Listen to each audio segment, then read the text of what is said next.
Ever think about how a bunch of stone walls held off whole armies for years? Medieval castles weren't just big homes. They were battle-ready machines built to beat the odds. Their power wasn't just in how strong they were, it was in how smart they were. And it all started with one question: where to build the castle. These builders chose high ground whenever possible: hills, cliffs, and rocky outcrops, forcing attackers to fight gravity before they even reached the walls. The ultimate medieval workout plan: climb a steep hill in full armor while people throw rocks at you. At Edinburgh Castle in Scotland, attackers had to trudge up a steep volcanic rock that left them exhausted before battle even began. Water features provided instant protection on multiple sides. Castles on peninsulas or islands like Bodiam Castle with its massive surrounding moat created barriers that siege equipment couldn't cross. Approach routes were deliberately made narrow, winding, and exposed, forcing attacking armies to march in thin, vulnerable lines. Some castles only had a single approach path, while others sat above drop-offs that eliminated entire attack angles. Weather worked as a defensive ally, too. Winter winds would blast exposed routes, and spring rains turned dirt paths into mud pits. Nothing ruins a good siege like discovering your heavy siege tower is slowly sinking into 6 inches of mud. At Carrigsenden Castle, frequent rain made the steep limestone cliff nearly impossible to climb safely. The natural terrain also served as a psychological weapon. Imagine marching for days only to arrive at a castle perched on an impossibly steep cliff or surrounded by treacherous marshland. Many attacking forces lost their nerve before a single arrow was fired. Records show that some sieges were abandoned simply because the attacking army couldn't figure out how to overcome the natural obstacles. Forests were preserved around castles to restrict the movement of siege weapons and provide cover for defenders to launch counterattacks. Castle builders sometimes even engineered the landscape, creating artificial ponds or clearing specific areas to eliminate cover for approaching enemies. These natural defenses were just the beginning of a castle security system. Once attackers managed to reach the actual structure, they would face the next challenge. Once attackers reached a castle after battling natural defenses, they faced walls specifically designed to withstand nearly anything. Medieval castle walls weren't just big, they were engineering marvels built to absorb punishment. The sheer size would shock most modern visitors. Many castle walls stood 20 feet thick, about the length of a school bus. Dover Castle's walls measured nearly 21 feet at their thickest. Medieval contractors never had to worry about their clients complaining, "I said thick walls, not that thick." This massive thickness served a practical purpose in absorbing energy from battering rams and other siege weapons. Medieval wall construction followed a clever sandwich approach. Workers built 2 parallel stone faces and filled the space between with smaller stones, broken rubble, and mortar. This rubble core created walls both immensely strong and somewhat flexible, able to absorb impacts without cracking. Many featured a sloped base called a talus that deflected attacks upward instead of straight into the wall, making battering rams less effective. It also created a troublesome angle for siege ladders. Medieval architects discovered that slippery slope wasn't just a logical fallacy, it was a great defense strategy. Sophisticated castles featured concentric walls, an outer wall and a taller inner wall. This meant even if attackers breached the first wall, they'd find themselves trapped in a killing zone between walls, with defenders shooting from both sides. Talk about being caught between a rock and a hard place. Literally. Some builders incorporated small pebbles into sections where enemy sappers might try to tunnel under walls. These loose materials would shift and make noise when disturbed, alerting guards to digging activities. Medieval alarm systems, no batteries required, just physics and gravel. While these mighty walls could withstand tremendous punishment, resourceful attackers developed specialized weapons to overcome them. But even the most formidable siege equipment often found its match in the castle's next line of defense. Gatehouses weren't doors. They were mousetraps, but the mice wore armor. The gatehouse represented both the weakest point in castle defenses and, paradoxically, often the strongest. Medieval engineers transformed what could have been a vulnerability into one of history's most ingenious death traps. A typical gatehouse consisted of multiple barriers. First came a drawbridge over the moat. Behind this waited heavy wooden doors reinforced with iron, but the true danger lay just beyond. The most crucial defensive element was the portcullis, a heavy wooden or iron grate that could be dropped from above. Many advanced gatehouses featured two portcullises spaced about 20 feet apart. Medieval architects invented the world's first crush zones long before car manufacturers thought of them, except these were designed to crush people, not absorb impact. The ceiling contained murder holes, openings through which defenders could drop rocks, boiling water, or burning pitch onto trapped attackers. Nothing says unwelcome guest quite like a hot oil shower from above. Some murder holes at major castles measure over a foot wide, allowing for particularly unpleasant surprises. Arrow loops lined the walls, allowing archers to fire from protected positions. These narrow slits gave defenders a wide field of fire while presenting the smallest possible target. Medieval arrow slits, the original "I can see you but you can't see me" technology.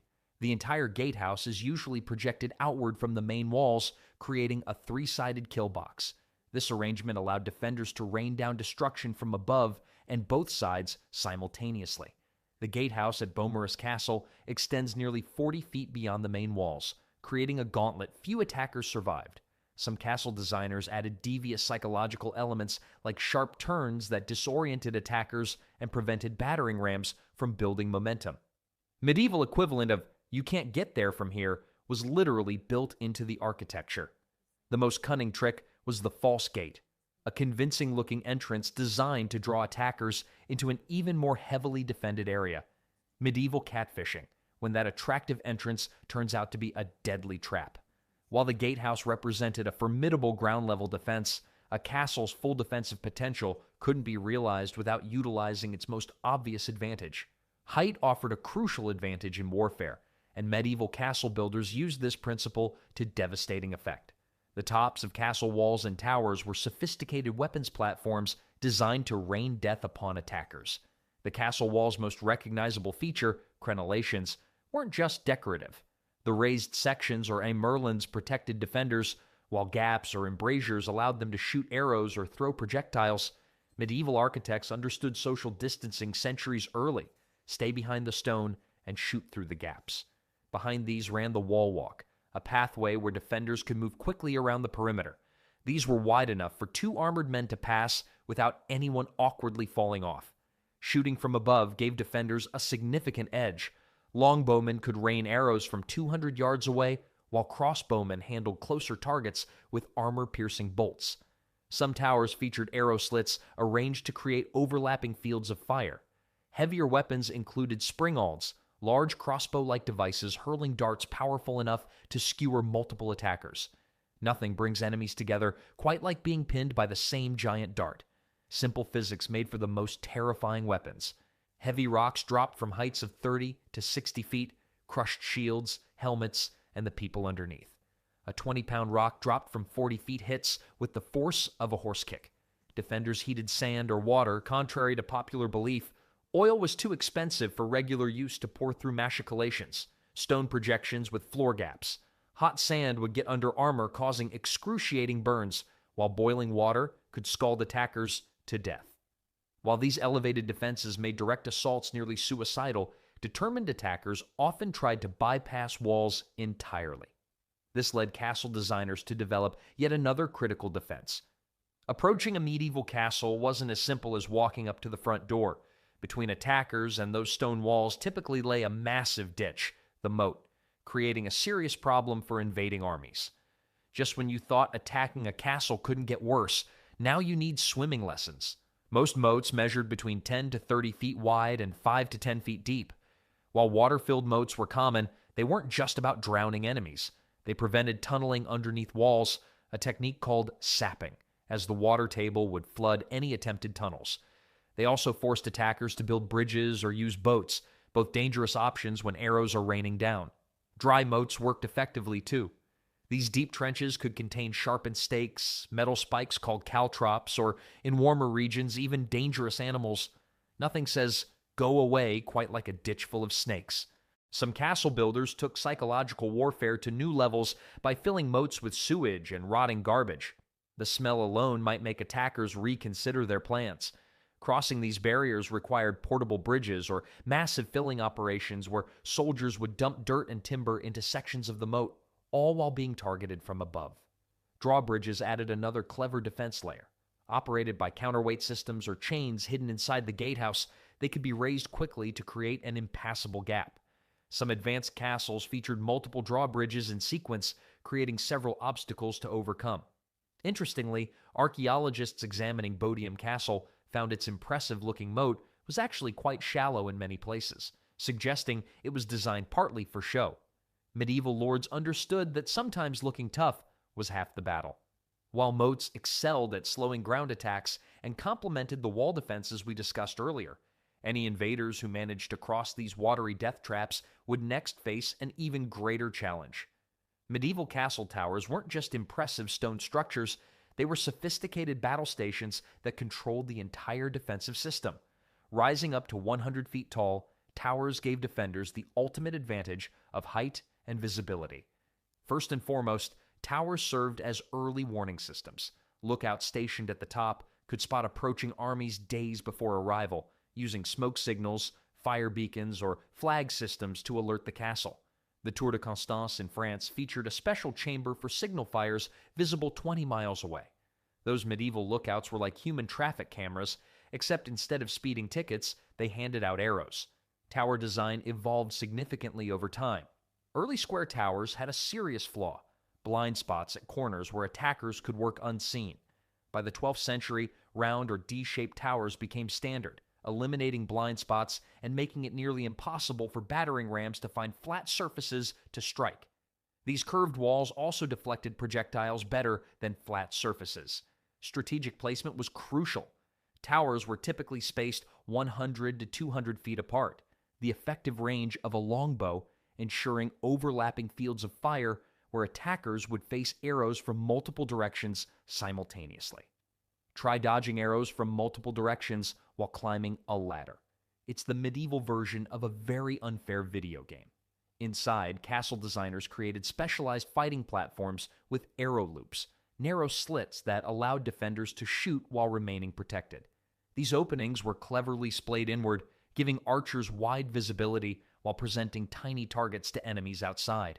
Towers connected to wall walks, allowing defenders to move quickly between positions.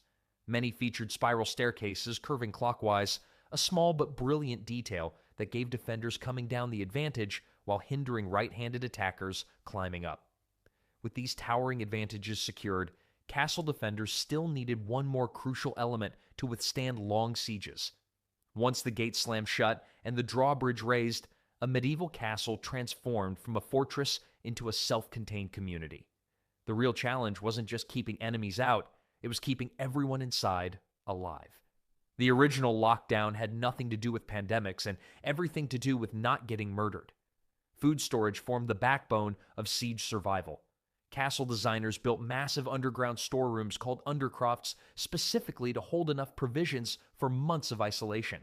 These cool, dry spaces preserved grain, beans, and dried fruits, staples that could last through long sieges. Barrels of salted fish, smoked meats, and hard cheeses lined the walls. Most castles maintained food stores to last at least 3 to 6 months, with some prepared for a full year of isolation. Dover Castle in England had storage capacity for a garrison of 100 men to survive for nearly a year. Medieval meal prep wasn't about Instagram photos. It was about not starving while arrows flew overhead. Water supply proved even more critical than food.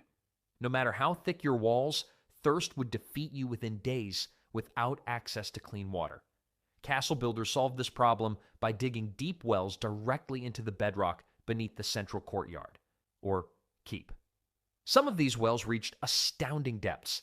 The well at Crac des Chevaliers in Syria plunges 120 feet down. Other castles collected rainwater in massive cisterns that could hold thousands of gallons. The smartest castle designers built their wells before constructing anything else, ensuring workers had water during the years-long building process. Nothing ruins your day quite like spending 5 years building impenetrable walls, then realizing nobody thought about drinking water.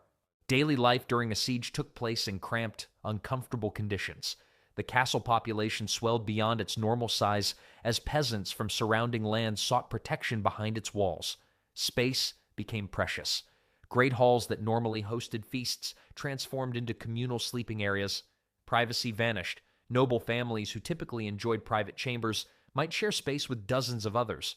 Medieval castle Wi-Fi would have had serious bandwidth issues, except the only thing streaming was the occasional leak in the roof. Sanitation presented another major challenge.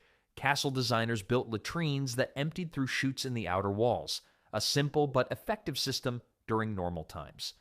During sieges, however, these became vulnerable points that enemies could climb or use to start fires. Alternative arrangements included chamber pots emptied into dedicated waste pits in the courtyard. Some larger castles featured sophisticated systems. Pembroke Castle in Wales had a massive latrine tower that could accommodate 20 people simultaneously. Medieval architects understood. No matter how fancy your castle, everybody poops. Health concerns mounted as sieges dragged on. Fresh vegetables quickly ran out, raising the risk of scurvy and other deficiency diseases. Doctors stored herbs and medicines, but their effectiveness was limited by medieval medical knowledge. Castle inhabitants relied heavily on brewing beer and wine, not just for morale, but because the fermentation process made these drinks safer than potentially contaminated water. Beer, keeping medieval defenders both hydrated and slightly more optimistic about being surrounded by enemies since 1066. The psychological impact of siege life cannot be overstated. Boredom, fear, and claustrophobia affected everyone trapped inside. To combat this, castle life continued with structure and routine. Guards maintained regular watches, craftspeople continued essential work, and religious services provided comfort and time markers. Games like chess, dice, and backgammon helped pass the endless hours of waiting. Being trapped in a castle during siege was like the world's worst vacation. Terrible accommodations, limited menu, and the neighbors keep trying to kill you. While the towering defenses we discussed earlier kept attackers at bay, sometimes castle inhabitants needed ways to slip in and out undetected. The most important doors in medieval castles were often the ones nobody could see. Behind massive walls and towers lurked networks of hidden passageways, concealed doors, and secret tunnels that served as both emergency exits and strategic advantages. The original emergency exits didn't have those annoying alarms, but they did occasionally have snakes. Secret escape tunnels known as posterns or sally ports allowed defenders to slip out undetected during sieges. These narrow passages typically emerged far from the main castle in wooded areas or ravines. Dover Castle features a famous example, a 200-foot tunnel through solid chalk cliffs that wasn't rediscovered until 1794. These weren't just emergency exits, they were medieval versions of ghosting an unwanted party guest. These hidden routes enabled defensive raids. Small groups could sneak out at night to sabotage enemy siege equipment or attack sentries. Records from the 1216 siege of Dover Castle describe defenders using sally ports for nighttime attacks that destroyed enemy catapults. Most of these exits had multiple sharp turns to prevent enemies from rushing in if they discovered the passage. Some castle tunnels served more practical purposes, connecting different buildings within the complex. During peaceful times, these provided convenience. During sieges, they allowed defenders to move reinforcements quickly without crossing open areas where they might be targeted. False passages represented a darker aspect of these systems, deliberately designed traps for infiltrators. Some led to dead ends where enemies would be cornered, others contained hidden pits with spikes at the bottom. Caerlaverock Castle in Scotland featured a fake escape tunnel that led to a flooded chamber where intruders would drown. The secrecy of these passages created vulnerability as well as strength. Several castles fell because of betrayal involving hidden entrances. In 1330, Nottingham Castle was penetrated through a forgotten tunnel from a nearby tavern. At Chateau Gaillard, attackers discovered an unguarded toilet chute that allowed them to infiltrate the fortress. The castle designer who forgot to put guards near the bathroom probably had a really bad performance review. While secret passages provided crucial advantages during attacks, the ultimate defense remained the castle's ability to resist and counter the specialized siege weapons that attackers brought against its walls. Medieval siege machines were impressive, but castle defenders weren't just sitting around waiting to be crushed. They developed countermeasures that turned attacking a castle into a deadly game of medieval chess. When attackers rolled up with battering rams, giant logs with metal caps, defenders would drop massive stones directly onto them from the battlements. These weren't pebbles. We're talking about boulders weighing hundreds of pounds that could splinter wood and crush unfortunate soldiers below. the medieval equivalent of dropping a piano on someone's head, except nobody got a funny tune at the end. Fire was another favorite defender's tool. When siege towers, those massive wooden structures on wheels, approached the walls, archers would unleash volleys of flaming arrows at them. Defenders also used long hooks on ropes to grab the towers and pull them off balance. Nothing ruins your day like climbing a 60-foot siege tower only to feel it suddenly leaning sideways like a drunk trying to climb stairs. Trebuchets presented a different challenge. These giant catapults could hurl stones from a distance, so defenders reinforced walls where impacts were expected and conducted nighttime raids to sabotage these machines. Some clever defenders even counted the seconds between launches to predict where to avoid standing. One particularly nasty siege tactic was biological warfare. Attackers would sometimes catapult diseased animal carcasses over the walls. The defenders' response? They catapulted some of the mess right back, along with beehives and wasps' nests. Talk about returning unwanted gifts with interest. Countermining was crucial when attackers tunneled under walls. Defenders dug their own tunnels to intercept them, flooding enemy tunnels with smoke or releasing attack dogs. Many castles kept specialized anti-siege equipment ready, including wooden frames called hoardings that could be quickly assembled to extend the range defenders could drop things from. While the previous section showed how castles used architecture to create death traps, these active defenses proved medieval defenders weren't just relying on thick walls. They fought back with ingenuity that would make modern military strategists proud. And when all else failed, they always had one more powerful weapon in their arsenal. Success in medieval warfare often came down to who could last the longest. Castles turned time itself into a weapon against attackers. Psychological warfare was a key strategy. Defenders would feast on battlements, making sure the smell of roasting meat drifted toward hungry besiegers. Medieval trash talk didn't need words. Just a chicken leg waved tauntingly from a tower window. Sieges bankrupted attackers. A typical army in the 1300s cost about 500 gold pieces daily. After weeks of going nowhere, many lords simply ran out of money. The siege of Kenilworth Castle lasted 6 months before attackers gave up. Weather favored defenders. Winter sieges were brutal for armies camping outside. More soldiers died from cold, disease, and hunger than from fighting. Castle residents weren't staying at a 5-star resort, but compared to attackers sleeping in mud, they might as well have been. Castle defenders mastered surprise attacks called sorties, small groups rushing out from hidden gates to target siege equipment or supply lines before quickly retreating. Deception helped too. Helmets on poles made it seem like more soldiers guarded the walls. Trumpets and drums created the impression of reinforcements arriving. The most effective defense was often patience.